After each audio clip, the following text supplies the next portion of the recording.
So here are 12 things about the Galaxy S26 Ultra that almost nobody seems to be talking about. What's up guys, Sal here. So before we get into it, quick reminder, if you use my purchase link to pre-order the S26 Ultra, you get an extra $30 credit on top of these offers. That link is down below in the description if you're interested. Alright, first, the Galaxy S26 lineup supports satellite communication not just in the US but in other major global markets too, like Europe, Japan, and of course North America. Second, and this one genuinely caught me off guard, I was watching Mr. Who's the Boss's battery test and the S26 Ultra performed significantly better than the S25 Ultra. Same 5000 mAh battery, same official battery life claims from Samsung, but in real-world testing, the S26 Ultra just lasted longer. Even more interesting, it stayed significantly cooler throughout the entire test. I know that's not because of the aluminum frame, that's largely down to the larger vapor chamber doing its job properly. Thermal management clearly improved here. What really surprised me though is that this 5000 mAh battery managed to outperform phones with larger silicon carbon batteries, including Xiaomi's 6000 mAh flagship. It even beat the iPhone 17 Pro Max in that test. Now to be clear, this was the physical SIM version. The eSIM version has a slightly larger battery, so the gap could narrow there. But still, the level of optimization Samsung pulled off here is impressive. I genuinely wasn't expecting that. Now about the S Pen, this is likely the big reason Samsung didn't build magnets directly into the phone. Josh demonstrated that when you use a magnetic case and then attach a magnetic charger, the S Pen starts acting up around that magnetic field. That's because strong magnets interfere with the S Pen's EMR technology. A standard magnetic case on its own generally isn't the issue. Problem shows up when you stack magnetic accessories together. Samsung said they're working on improving the S Pen tech so magnets can eventually be integrated without interference, but that solution isn't here yet. Next up, the privacy display feature. It looks like you can assign it to the side button, which makes it far more usable day to day. You'll probably need to use Good Lock to configure it properly, but once set up, it's much more convenient.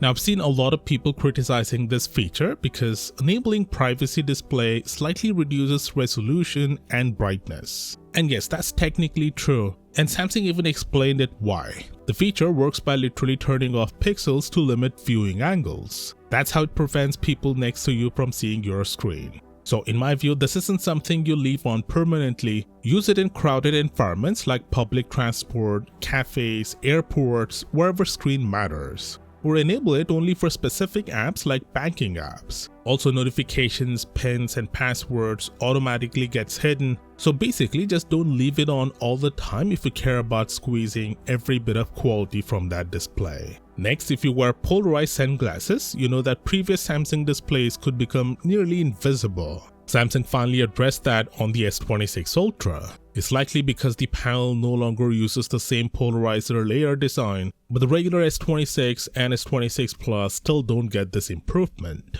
Speaking of the panel, Samsung slightly modified the anti-reflective coating to make the privacy display possible. As a result, the screen is a bit more reflective when it's off. It's noticeable under certain lighting conditions. But when the display is on and you're viewing actual content, especially if it's not completely black, the difference is still there but it's very minimal. There were also claims that the bezels are thicker this year. That's not accurate. Side-by-side comparisons show the bezel size is essentially the same as S25 Ultra. What changed is the frame. The aluminum frame is actually thinner, which makes the bezels appear larger visually, but it's not. Speaker quality has also improved compared to previous model. It sounds fuller and more refined.